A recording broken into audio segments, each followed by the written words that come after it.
Bonjour mes bien-aimés, bonjour.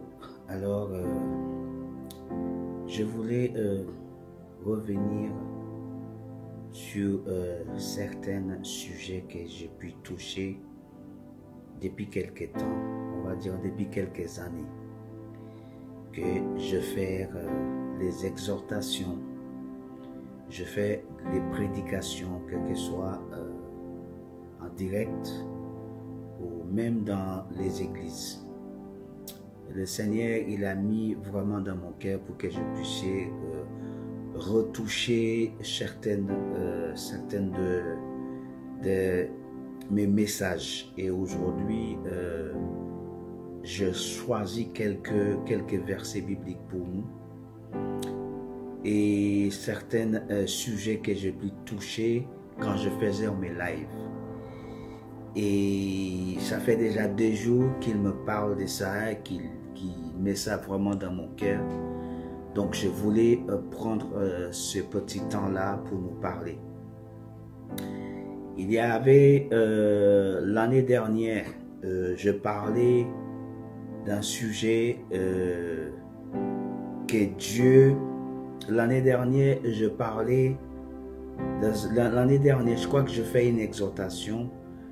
Je ne sais plus si c'était une exhortation ou j'ai été quelque part, dans une église quelque part.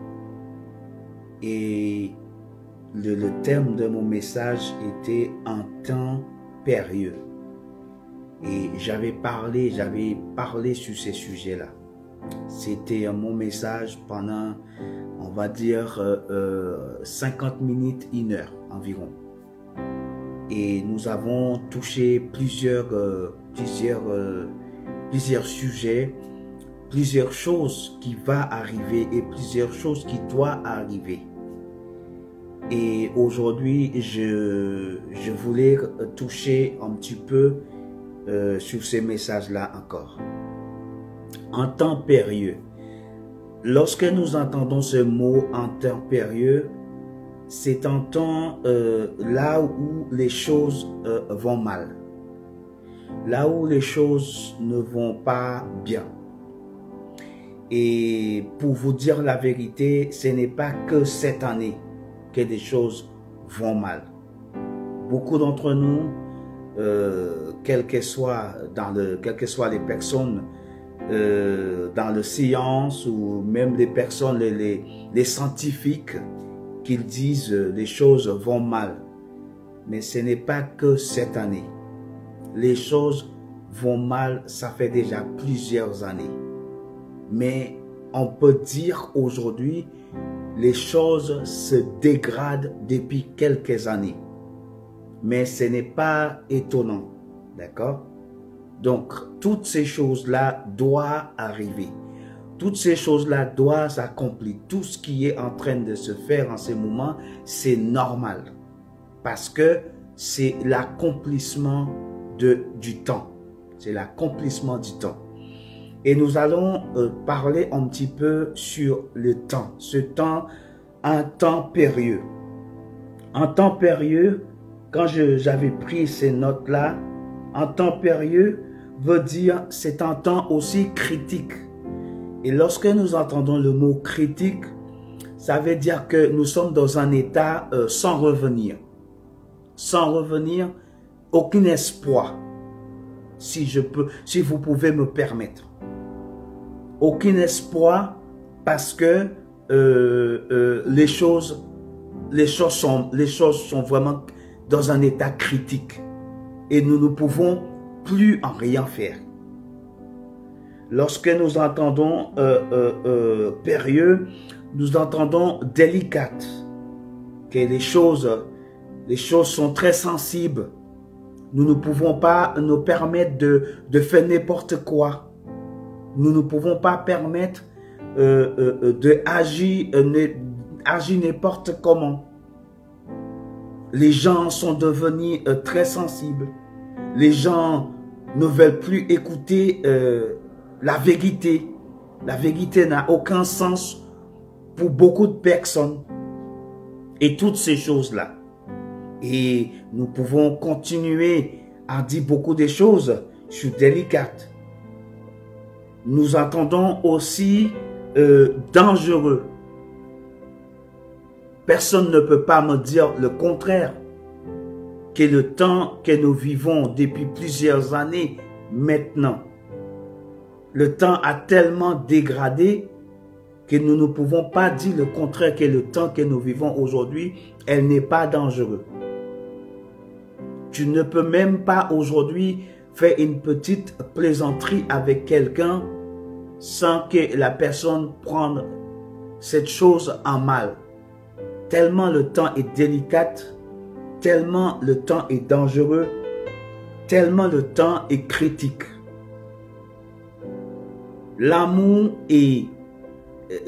aujourd'hui, c'est la grâce de Dieu aujourd'hui. Si nous n'avons pas la grâce de Dieu aujourd'hui avec nous, nous n'arriverons pas à vivre sur cette terre. Dieu, il a dit dans sa parole aussi qu'il fait le soleil tomber sur le juste et les injustes. D'accord? Donc, aujourd'hui, dans le monde que nous vivons aujourd'hui, ce n'est plus le temps de dire que je dois s'occuper de certaines choses. Oui, nous devons s'occuper de nos familles.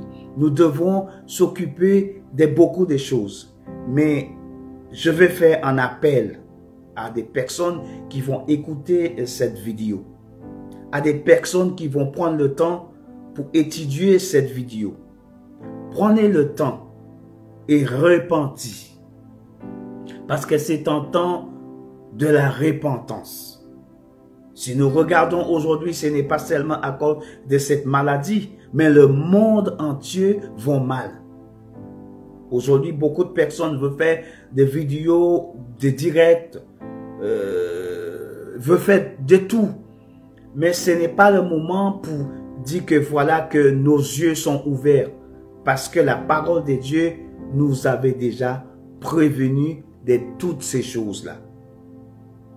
La parole de Dieu nous a dit aussi, le peuple ou bien le monde vont périr. Pourquoi? Parce que la manque de connaissances.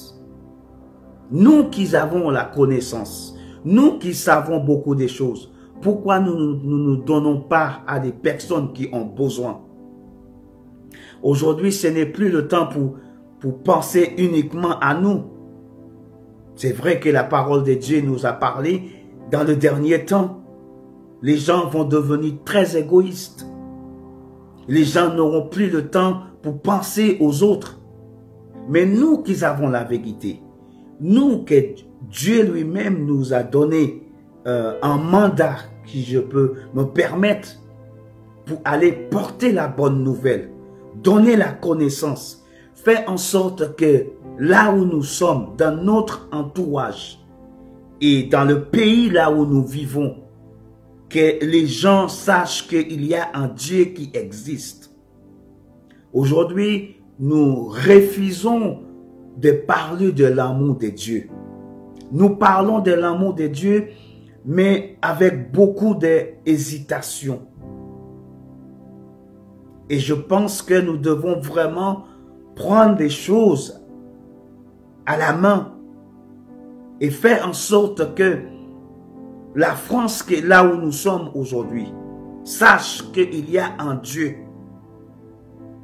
Dieu ne nous a pas mis en France pour que nous puissions travailler et gagner notre vie. Dieu, il nous a mis en France, c'est pour une raison bien précise. Et quand je dis bien précis, il le sait pourquoi. Donc, vous qui êtes en train de m'écouter, nous ne sommes pas en France par hasard. Et même les personnes qui vont écouter cette vidéo, qui ne sont pas en France, Dieu, il vous a placé quelque part dans le monde. Il vous a placé quelque part pour que vous puissiez parler de son amour. Parler de la manière comment il a donné sa vie pour ces gens-là, là où vous êtes. moi je suis en France et je fais le nécessaire ici avec les autres. Mais vous, là où vous êtes dans votre pays, dans le pays là où vous êtes, Dieu, il vous a mis dans ce pays, alors apportez la bonne nouvelle dans ce pays. Parce que le temps, elle approche. Et elle approche en grande vitesse. Donc le temps est arrivé pour que nous puissions faire le nécessaire parce que l'ennemi est en train de gagner beaucoup de terrain. Nous voyons beaucoup de choses qui se passent et nous disons c'est naturel. Nous voyons beaucoup de choses qui se font et nous disons c'est normal. Mais derrière toutes ces choses-là, il y a un esprit derrière tout cela. Parce que nous voyons des choses avec nos propres yeux charnels. Mais nous ne devons pas seulement regarder certaines choses avec nos yeux charnels. Mais regardez au-delà, dans l'esprit. Parce que comme je vous avais dit tout à l'heure, l'ennemi, il est en train de gagner beaucoup de terrain. Et nous refusons de parler de ça. Mais c'est le moment. Profitons pour que nous puissions gagner des âmes. Il y a des personnes qui souffrent. Il y a des personnes qui sont dans la détresse. Ce n'est pas seulement cette année, mais ça fait des années. Ça fait des années. Nous continuons encore. Méchants mortels. Et je parle de Timothée. Vous avez entendu, des gens seront méchants. Et c'est une méchanceté mortelle. Qui veut dire que quelqu'un peut te regarder et te tuer sans pitié. Quelqu'un est capable de te faire du mal sans pitié. Quelqu'un, il est capable de te faire des choses et il va te regarder comme ça et ça ne va pas lui toucher, il ne va même pas sentir quoi que ce soit. Voilà le temps que nous vivons depuis plusieurs années. Et ça se dégrade, ça se dégrade, ça se dégrade. Puisque nous rentrons dans les différents siècles, nous voyons des choses se changent. Nous sommes dans le 21e siècle. Il y a beaucoup de maladies qui ont déjà arrivé. Beaucoup de maladies qui ont déjà arrivé. Et il y a d'autres encore qui doivent arriver. Aujourd'hui, nous parlons de cette épidémie qui est en train de tourner partout dans le monde. Est-ce que vous avez pensé au sida qui était déjà passé il y a quelques années, il y a une trentaine d'années de cela? Nous avons entendu parler du syphilis et tout ça. Et il y a encore plusieurs qui ont déjà arrivé. Des maladies mortelles qui sont déjà arrivées. Mais ils vont avoir des maladies mortelles qui vont arriver. Toutes ces choses-là doivent arriver. Dieu, il nous parle dans plusieurs sens. Dieu, il nous parle dans plusieurs manières. Mais il est grand temps que nous prenions conscience. C'est que Dieu, il est en train de nous parler. Et il nous parle depuis des années. Il nous a parlé de la guerre. Des nations qui se lèveront contre des nations. De peuples qui se lèveront contre des peuples. Il nous a parlé aussi des enfants qui vont même avoir des enfants qui vont être rebelles. Et plusieurs choses, mais il nous a dit toutes ces choses-là, les maladies, toutes ces choses, tout ce qui est en train d'arriver depuis, je ne sais pas, depuis, on est dans le 21e siècle. Tous ces siècles qui ont déjà passé, mes bien-aimés. Et il nous a parlé de toutes ces choses-là. Et ça descend, ça augmente, ça monte encore, ça monte encore. Ce n'est plus le moment pour prendre des choses à la légère, mais c'est le moment que vous et moi, qui connaissent bien le Seigneur, pourquoi nous ne prenons pas notre vie et notre famille pour approcher encore du Seigneur? Et même les personnes qui vont écouter cette vidéo, qui ne sont pas encore accepté le Seigneur comme sauveur, je vous fais cet appel. Parce que mon devoir, c'est pour faire en sorte que des âmes soient sauvées. C'est pour faire en sorte que l'ennemi soit toujours perdante, qu'il ne gagne pas ces combats. Parce que nous sommes dans un combat depuis des années, depuis des siècles. Nous sommes dans un combat. Nous sommes en guerre depuis des années. Parce que la parole de Dieu nous a dit que nous ne combattons pas contre la chair et du sang, mais nous combattons contre des ténèbres. Le ténèbre de ce monde, l'ennemi de ce monde. Nous sommes en guerre avec lui depuis des années, depuis des siècles. Et nous continuerons à se battre dans un monde spirituel. Rentrons-nous dans ce monde spirituel pour voir le combat. Parce que beaucoup d'entre nous ne sommes pas dans le monde spirituel, mais nous sommes encore dans le monde charnel. Nous, en tant qu'enfants de Dieu, rentrons dans le monde spirituel pour voir et pour comprendre beaucoup de choses qui tournent. Beaucoup de choses, il y a beaucoup de choses qui se passent dans le monde spirituel. Mais si nous restons dans ce monde charnel, dans ce monde là où nous voyons des choses avec nos propres yeux, nous n'allons pas comprendre ces choses-là. Et comme je vous avais dit, ce message que j'avais prêché en 2018, c'était en 2018 que j'avais prêché ce message, en temps périlleux, en temps dangereux. Donc aujourd'hui, nous ne pouvons pas dire que nous ne sommes pas dans le temps dangereux. Et nous continuons encore et nous allons lire un verset biblique. Nous allons lire un verset biblique et nous allons regarder dans 2 Timothée, chapitre 3, versets 1 à 4.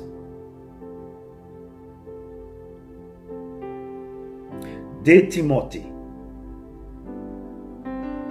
Parce qu'il faut que le monde comprenne que le temps que nous vivons, ce n'est pas un temps que nous devrons prendre ces temps-là à la légère, mais nous devons rester dans la prière. Nous devons rester à la vigilance, mes bien-aimés.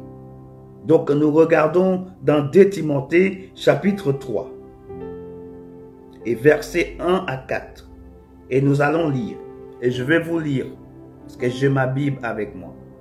Et la parole de Dieu nous dit, « Sache que dans les derniers jours, il y aura de temps difficiles. » Je vous avais parlé tout à l'heure concernant le temps périlleux. Lorsque nous entendons le temps périlleux, c'est ça que cela veut dire, un temps difficile.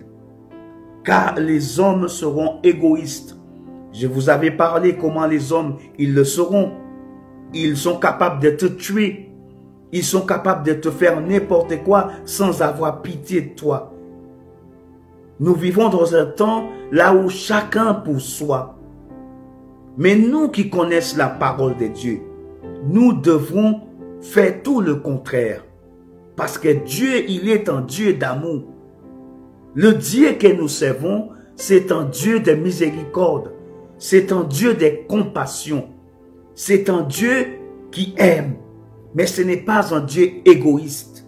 Mais nous marchons avec un Dieu qui aime. Parce qu'il a dit, l'amour est beaucoup plus fort que la haine. L'amour est beaucoup plus fort que l'égoïsme. Et nous continuons. Aiment de l'argent. Aujourd'hui, les gens courent derrière l'argent.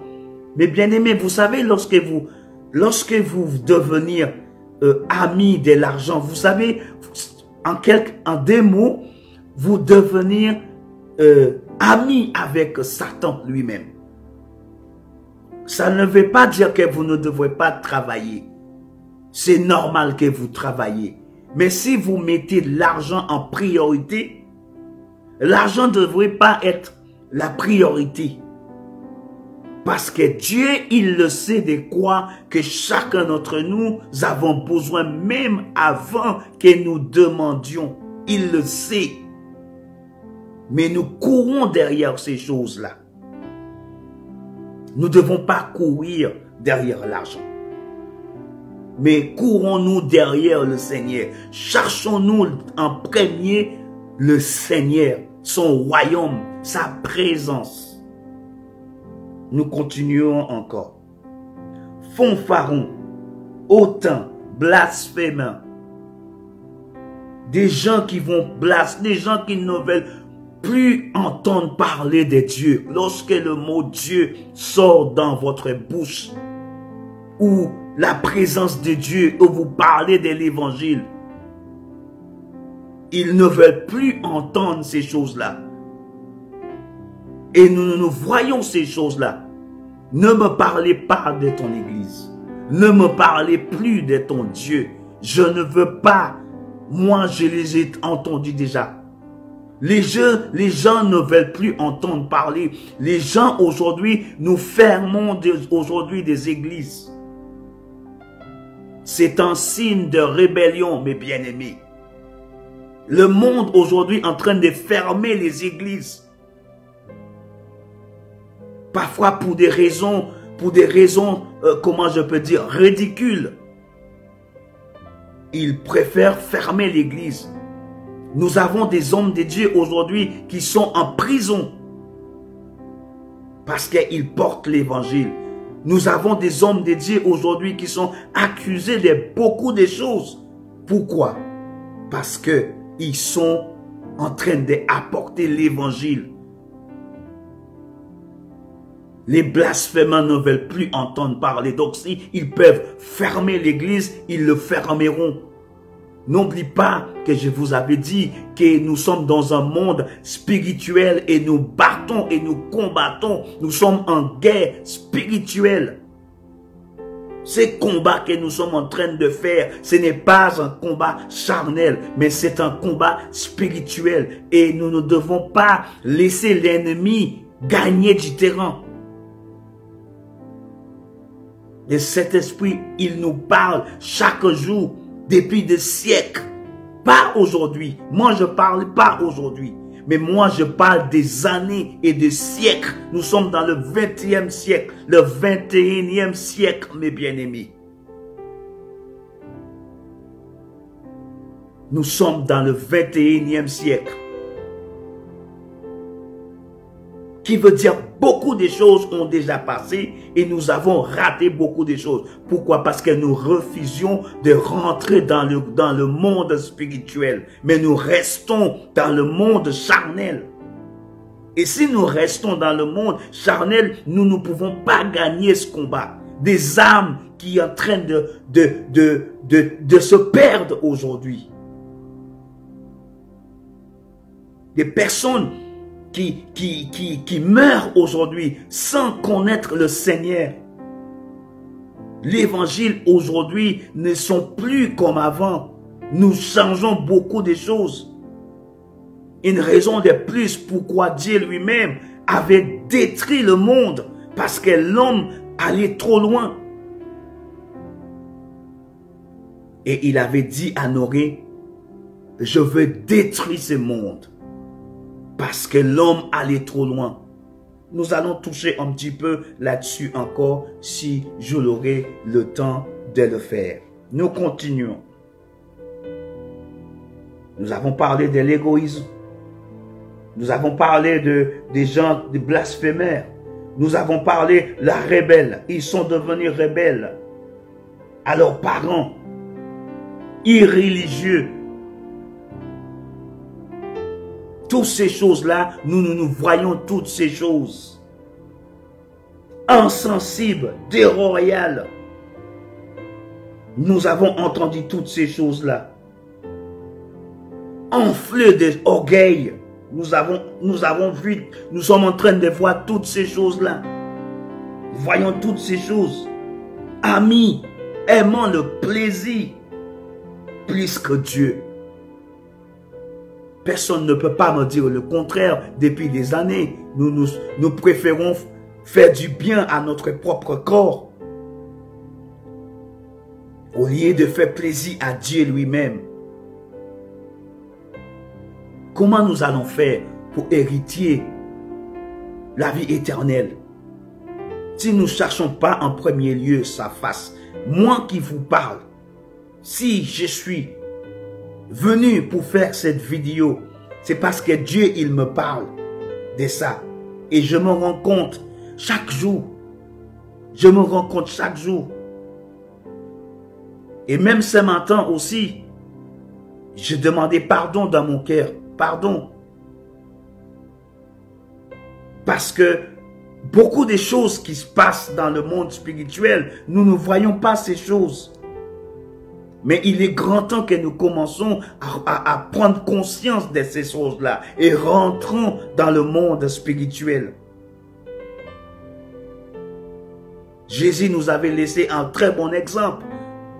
Lorsqu'il est rentré dans le monde, il fallait qu'il passe par la mort pour rentrer dans le monde spirituel, pour récupérer ses clés, parce que la chair ne pouvait pas.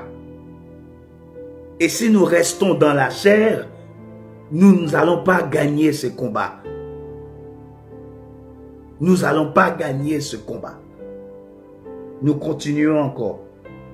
J'aimerais encore que nous puissions regarder encore un début d'un message que j'avais fait encore il y a au début de cette année. Au début de cette année, j'avais fait ce message. Début de cette année, non, je pense que c'était vers la fin l'année dernière, 2019. J'avais fait ce message. Et ce message, le terme de ce message était « Dieu donne toujours un avertissement avant qu'il agisse ».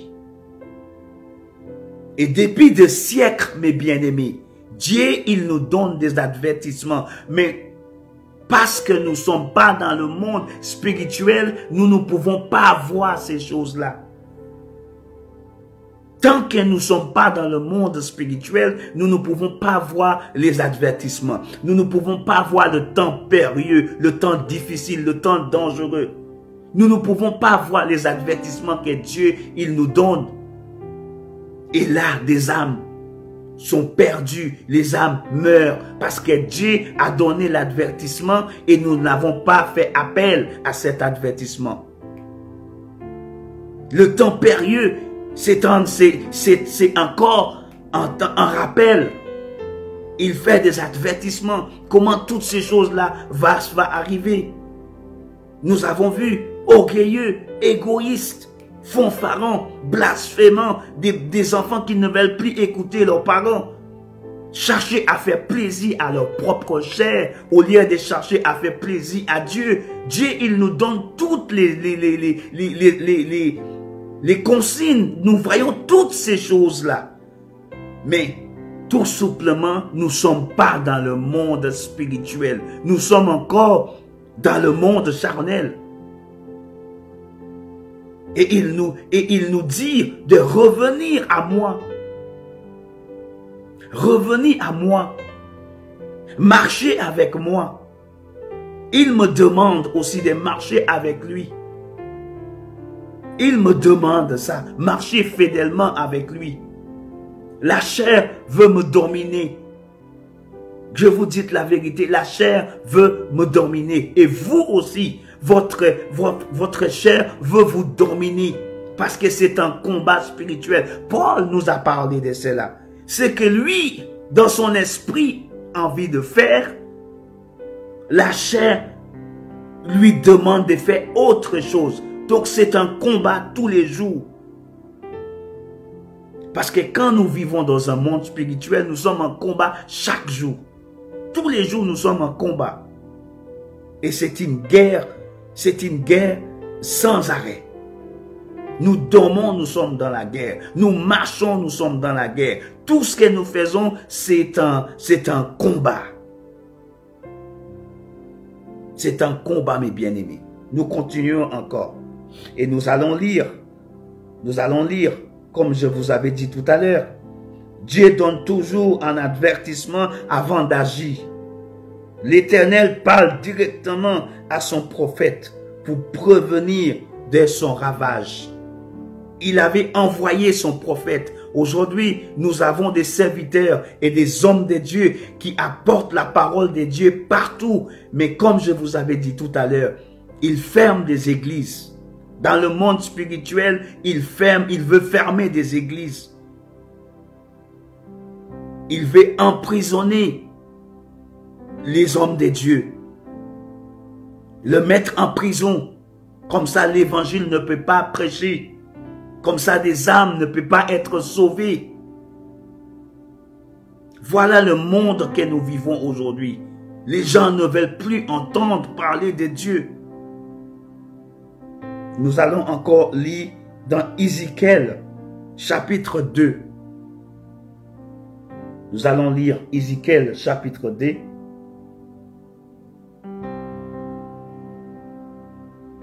Et versets 1 à 10. Ézéchiel, chapitre 2. Nous prenons notre temps, nous n'avons pas besoin d'aller trop vite. Nous prenons notre temps. Chapitre 2, verset 1 à 10. Et écoute bien jusqu'au verset 10. Et il me dit, fils de l'homme, tiens-toi sur tes pieds et je te parlerai. Dès qu'il m'a eu adressé ces mots, l'Esprit entra en moi et me fit tenir sous mes pieds. J'ai entendu celui qui me parlait.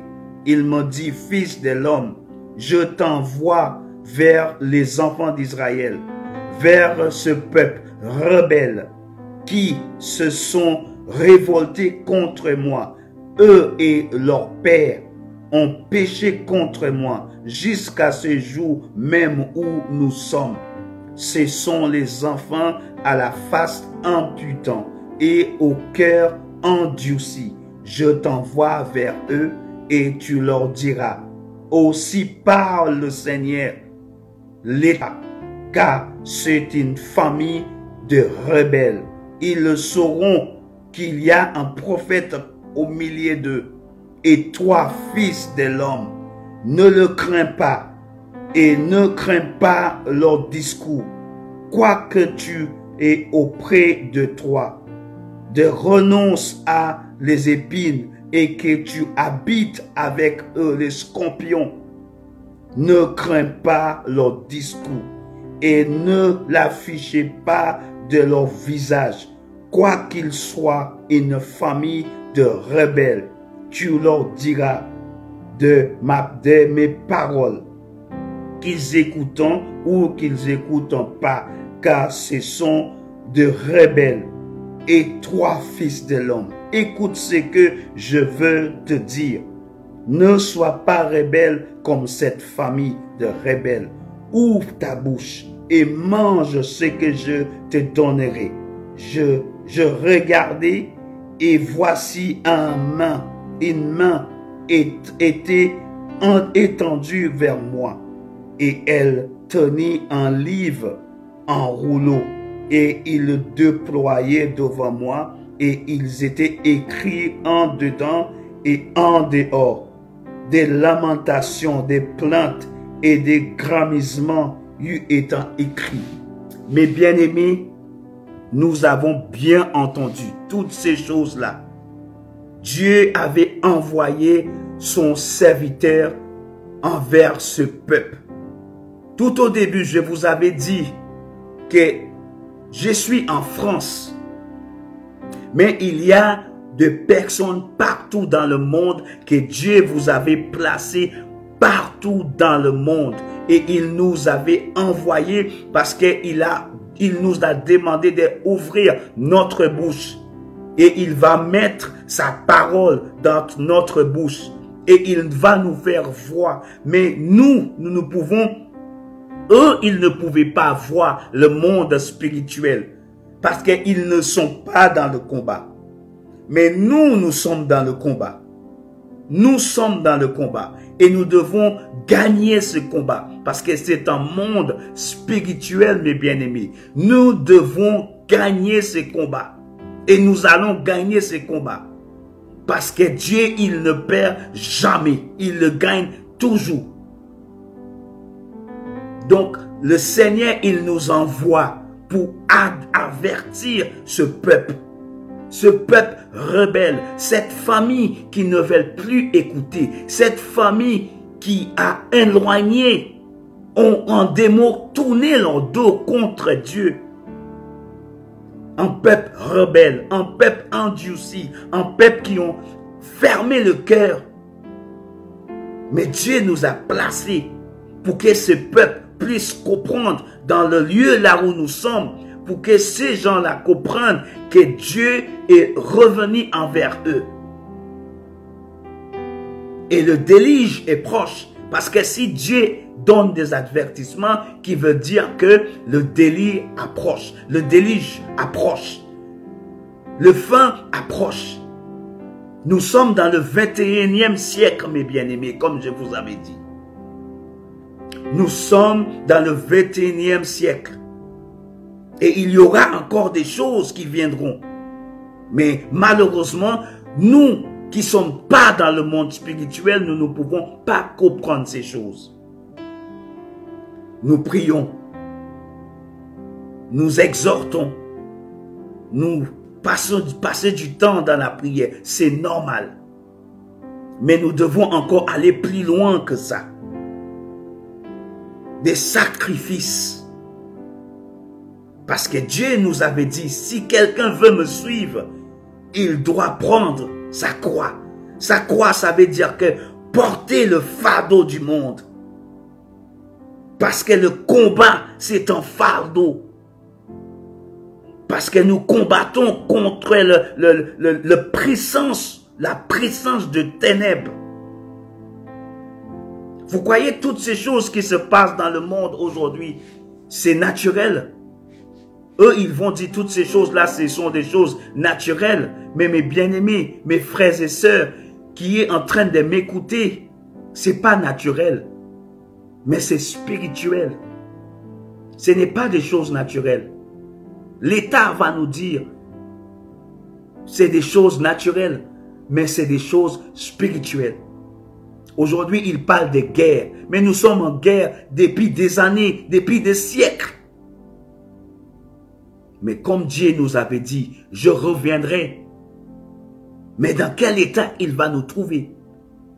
Dans quel état il va vous trouver? Dans quel état il va me trouver? Moi, je veux qu'il me trouve dans l'état qu'il peut me dire, bien faire mon fils, bien faire mon enfant.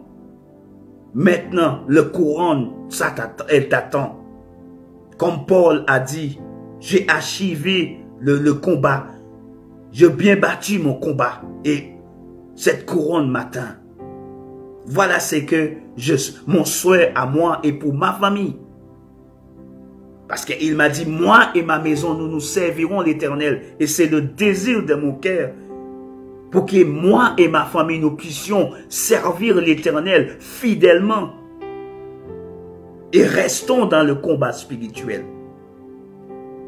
Comme je vous avais dit tout à l'heure, Dieu donne toujours un avertissement avant d'agir. Un temps périlleux, toutes ces choses-là. Tout est écrit, tout est écrit. Comme je disais toujours, la parole de Dieu, c'est notre calendrier de vie pour nous guider. C'est elle qui nous aide à marcher dans ce monde spirituel, à marcher dans ce monde dangereux, à marcher dans ce monde périlleux. Parce que si nous n'avons pas cela, nous n'arriverons pas. Parce que le désir de l'ennemi, c'est pour faire quoi? C'est pour nous détruire. Son désir à lui, c'est pour nous détruire.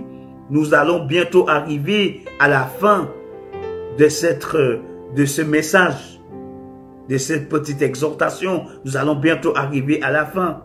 Et nous continuons encore. Nous allons voir, comme je vous avais dit dans mon dernier message aussi.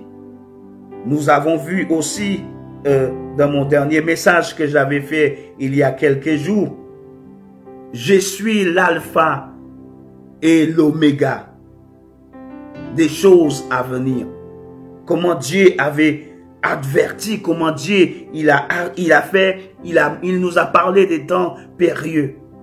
Il nous a parlé comment il nous donne des signes avant qu'il agisse. Et il dit aujourd'hui, je suis l'alpha et l'oméga des choses à venir. Si nous regardons bien dans Genèse, chapitre 6, nous allons lire Genèse, chapitre 6 et verset 8. Genèse 6 et verset 8. 8 à 22.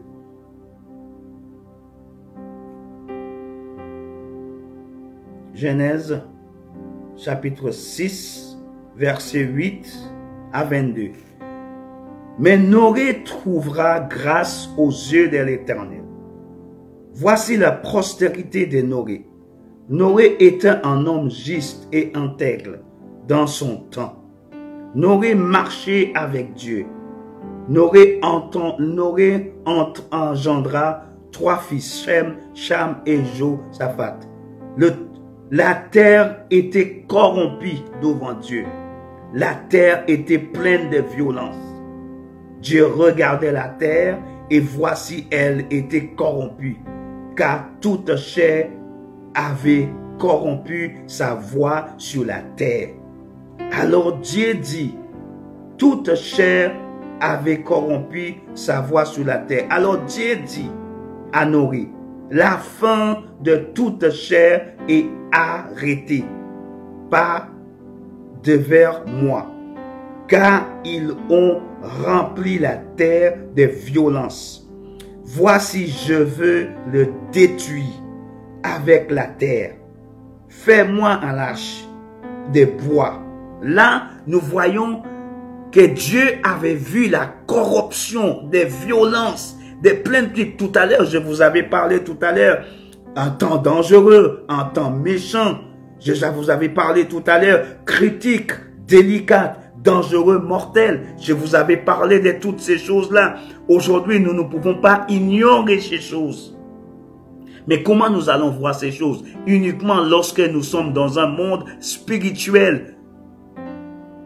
Si nous sommes dans un monde charnel, nous n'allons pas comprendre ces choses. Mais il faudra que notre yeux charnels soient fermés et ouvrons nos yeux spirituels. Et c'est des choses qui sont en train de dégrader à chaque siècle. Ça devient de pire en pire. Il y avait quelques années, comme je disais dans un message, l'année dernière, je disais dans un message, nous pouvons laisser notre maison ouverte. Nous pouvons laisser notre clé dans notre voiture. Nous pouvons faire confiance à beaucoup de personnes. Mais aujourd'hui, nous sommes dans un temps, le temps est tellement critique. Il y a tellement de violence. Il y a tellement de la méchanceté. Il y a tellement de choses qui se passent aujourd'hui. Et ça devient de pire en pire. Parce que la violence bientôt, comme Dieu a dit, elle va remonter encore devant lui. Et elle commence à monter. Parce que la terre ne donne plus la gloire à Dieu.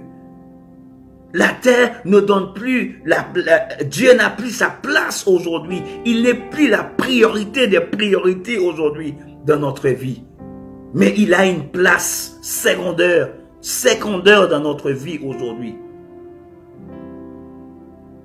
Et toutes ces choses-là avaient monté devant lui. La corruption du monde, la violence.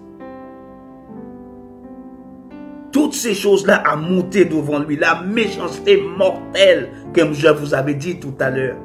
L'homme qui devient égoïste, l'homme qui devient fanfaron, l'homme qui devient rebelle, l'homme qui devient blasphémant, l'homme qui ne veut plus entendre parler de Dieu. Le temps que nous vivons aujourd'hui, c'est cela. Nous ne pouvons pas dire le contraire si nous sommes dans le monde spirituel. Nous ne pouvons pas dire le contraire. Voilà ce qui est arrivé. Mais Dieu a trouvé grâce. Est-ce que Dieu peut trouver grâce à nos yeux aujourd'hui et dire, à cause de vous, je veux donner une deuxième chance? Ou bien je vais restaurer et je vais oublier tout ce que le monde a pu faire? N'aurait à trouver cette grâce. Est-ce que Dieu, il trouvait cette grâce aujourd'hui à nos yeux? Même moi qui vous parle, je me pose des questions parce que ça me concerne. Comme je vous dis, à chaque fois que je viens de vous parler, tant que Dieu ne m'a pas parlé aussi et il me demande de partager, je ne partage pas. Mais s'il me demande de le partager, je partage ce temps. Et c'est le plus grand désir de mon cœur, c'est que Dieu trouve grâce à mes yeux. Qu'il trouve grâce à mes yeux et à cause de moi, il va dire que voilà, préparez-ci, fais cela, fais cela, fais en sorte que le peuple entende ma voix parce que, comme je vous avais dit, vous êtes peut-être pas en France.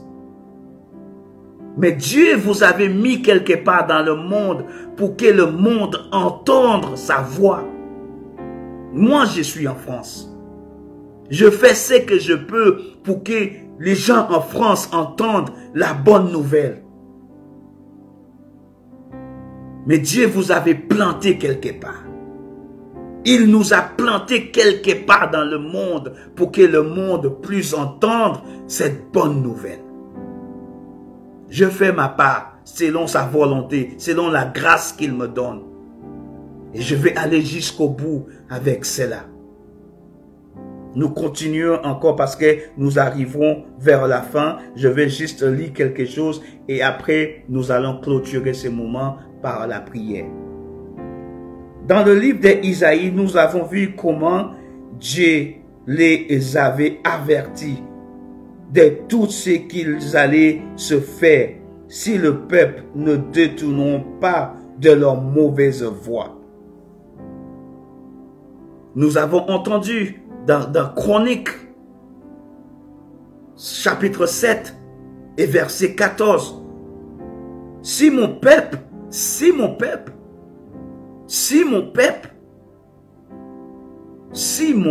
qui a appelé par moi s'est humilié et cherché ma face, qui entre nous aujourd'hui qui cherche la face de Dieu pour la France? Qui entre vous aujourd'hui qui est en train de chercher la face de Dieu pour le pays là où vous êtes aujourd'hui? Là où Dieu vous avait planté. Est-ce que vous cherchez la miséricorde de Dieu? Est-ce que vous cherchez la miséricorde de Dieu aujourd'hui? Ce prophète avait dit, Seigneur, si vous avez trouvé 50, est-ce que vous allez le détruire? Si vous trouvez 10, est-ce que vous allez le détruire? Et Dieu a dit non, parce que Dieu a trouvé grâce aux yeux à ses prophètes. Dieu a trouvé grâce aux yeux de Noé. Demande et cherchez en fait en sorte que Dieu puisse trouver grâce. Parce que l'ennemi est en train de faire le ravage aujourd'hui. L'ennemi, comme je vous avais dit tout au début, il est en train de gagner du terrain. Ne cherchons plus à faire plaisir à notre chair aujourd'hui. Ne cherchons plus à faire des choses qui nous font plaisir à nous. Mais cherchons la face de Dieu aujourd'hui. La miséricorde de Dieu aujourd'hui. Prions pour le monde. Dieu nous a donné cette responsabilité pour que nous puissions prier pour nos présidents. Prier pour les personnes qui nous gouvernent. Dieu vous avait placé quelque part dans ce monde. Prions pour les personnes qui vous gouvernent, mes bien-aimés. Aujourd'hui, le monde est en train de chercher Dieu aujourd'hui. Ce n'est plus le moment pour chercher autre chose, mais Dieu et Dieu et Dieu et rien d'autre, mais Dieu, mes bien-aimés. Nous allons prier. Seigneur Jésus, merci. Merci pour ces messages. De quelques minutes, Seigneur Jésus, que je prie, Papa, pour ces messages. Quel que soit l'endroit là où cette exhortation va rentrer dans la maison, dans le téléphone ou bien le tablette, quel que soit l'endroit là où ce message va rentrer, Papa, je te demande que tu fais grâce, Seigneur Jésus, à toutes ces personnes qui vont écouter et que, Seigneur, que tu gagnes encore, Seigneur, du terrain et que quelqu'un, en travers de ce message, vont donner leur vie, Seigneur Jésus, à toi. Que les gens et le monde, Seigneur, viennent à la repentance. Je prie encore pour tous les médecins du monde. Je prie encore, Seigneur, pour tous les hôpitaux du monde. Je prie encore pour toutes les personnes qui sont en train de souffrir, Seigneur, dans le monde entier, Papa. Nous prions, Seigneur, parce que nous sommes dans un monde spirituel et nous ne voyons pas, Seigneur, toutes ces choses qui sont en train de se passer dans le monde spirituel. Mais fais en sorte que nous rentrons dans le monde spirituel pour que nous puissions voir tout ce qui se passe, Seigneur. Parce que l'ennemi est en train de gagner du terrain. Il gagne du terrain. Et l'enfer est devenu encore plus. L'enfer est en train de, Seigneur, élargir. Mais tu nous as dit que tu vas préparer quelque part pour nous, Seigneur Jésus, et que tu reviendrais nous chercher. Mais nous, Seigneur, nous devons encore, Seigneur, gagner d'autres âmes pour toi, Seigneur. Parce que beaucoup d'âmes sont perdues aujourd'hui. Ils sont déjà aux 6 pieds, Seigneur Jésus, mais les gens ne voient pas, Seigneur. Des guerres, Seigneur, qui sont partout dans le monde. La guerre, nous voyons toutes ces choses-là, Seigneur. La haine qui est en train de détruire le monde, Seigneur Jésus. Et l'ennemi, il profite de cela, Seigneur, pour faire en sorte que des âmes soient perdues. Sauve encore, Seigneur, et aie pitié de nous. Et nous te demandons pardon. Pardon, Seigneur, parce que nous n'avons pas encore fait ta volonté, mon Dieu. Faire en sorte, Papa, que nous faisons ta volonté et que nous marchons, Seigneur, selon toi, Seigneur. Comment tu veux que nous puissions marcher en tant qu'appel, en tant qu'appelé, en tant qu'élu, en tant que choisi par toi, Seigneur. Commence par moi, Seigneur, je te demande pardon. Et je repentis de tout cela, Papa. Et je te demande encore une faveur. Je te demande encore une faveur pour toutes les personnes que tu as placées partout dans le monde, que tu fais grâce encore, Seigneur, à tes serviteurs et tes servantes, là où tu les as placés, Seigneur, dans le monde. Je te bénis et je te glorifie, Papa, dans le bon nom de Jésus, Papa, que j'ai ainsi prié. Amen. Mes bien-aimés, je vous remercie et je vous dis que le Seigneur vous bénisse, que le Seigneur vous garde. Que le Seigneur continue à faire des grandes choses avec vous, là où vous êtes dans le monde entier. Quel que soit l'endroit là où le Seigneur vous avait placé, faisons la volonté de Dieu et gagnons-nous des âmes pour le royaume de Dieu, parce qu'il nous a mandatés pour gagner des âmes. Il nous a dit que tant que le monde entier n'entend pas sa parole et ne vient pas envers lui, il ne reviendra pas tout de suite. Donc, nous commençons encore, nous avons encore du temps. Nous ne savons pas à quel moment il va revenir envers nous, mais nous avons le temps. Alors, écoutez et écoutez vraiment ce que le Seigneur, il nous dit. Et restons fidèles avec le Seigneur. Mes bien-aimés, que Dieu vous bénisse, que Dieu vous garde et que Dieu vous fasse grâce chaque jour, selon sa volonté, selon ce qu'il a mis en vous, mes bien-aimés. Il a mis quelque chose en vous. Alors fais-le. Fais-le. Ne restez pas dans votre coin et dites que je ne peux pas. Ne restez pas dans votre coin et dites je ne peux pas parler. Je suis pas ci, je suis pas ça. Mais faisons vraiment la volonté de Dieu. Que Dieu vous bénisse, que Dieu vous garde et je vous dis à très bientôt, si Dieu le veut, mes bien-aimés.